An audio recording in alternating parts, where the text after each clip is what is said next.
বাচ্চাদের জন্য আমরা বিভিন্ন রকমের খাবার বানিয়ে থাকি, তাই ঘরে থাকা সামান্য উপকরণ দিয়ে হেলদি খাবার খুব সহজে বানানো যায়। আসসালামু আলাইকুম। আমি এখানে কিছু আলু সিদ্ধ করে রেখেছি। আলুগুলো এবার গ্রেট করে নেব।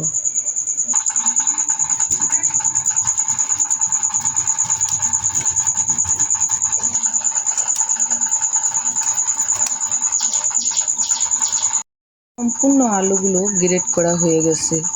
গ্রেট করা আলুর মধ্যে এবার দিয়ে দেবো সামান্য পরিমাণে লবণ, 2টা কাঁচামরিচ আর একটা পেঁয়াজ কুচি। যেহেতু বাচ্চাদের নাস্তা, এর জন্য আমি ঝাল কম দিলাম। যারা বেশি খায় তারা বেশিও দিতে পারে। সামান্য বেকিং সোডা, স্বাদ বাড়ানোর জন্য সামান্য কিছু মশলাও দিয়ে দিলাম। এবার সম্পূর্ণ উপকরণ ভালোভাবে মথে নেব।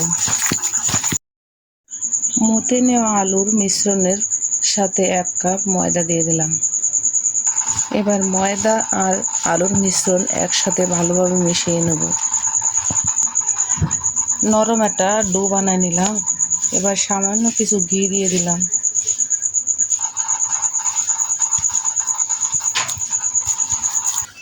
এবার রেস্টে রেখে দেবো কিছুক্ষণের জন্য।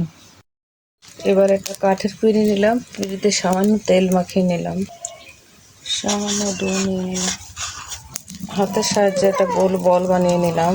এবার পিঁড়ির মাঝখানে দিয়ে দিলাম। বলটাকে চ্যাপ্টা করে হাতের সাহায্যে আস্তে আস্তে ছড়াই নেব, একটা রুটির আকার ধারণ করে নেব। এবার আমি চিপস নিয়ে নিলাম, চিপসটাকে গ্রেট করে রুটির মাঝখানে দিয়ে দেবো। রুটিটাকে এবার আমি 2টো ভাজে ভাজ করে নিলাম, আবার মাঝখান থেকে একটা ভাজ করে নিলাম। আস্তে আস্তে হাতের সাহায্যে আবারও রুটির আকার ধারণ করে নেব।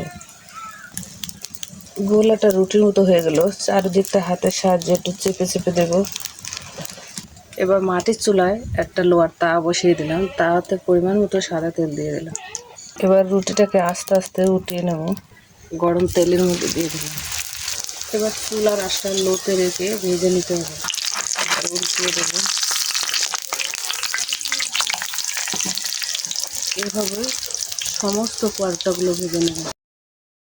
এভাবেই আমরা বাড়িতে ঝামেলা ছাড়া হেলদি নাস্তা বাচ্চাদের জন্য বানিয়ে দিতে পারি।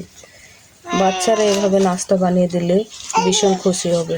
আশা করি আমার ভিডিওটা ভালো লাগলে পাশে থেকে সাপোর্ট করবেন আর একবার হলেও বাড়িতে বানিয়ে খেয়ে দেখবেন।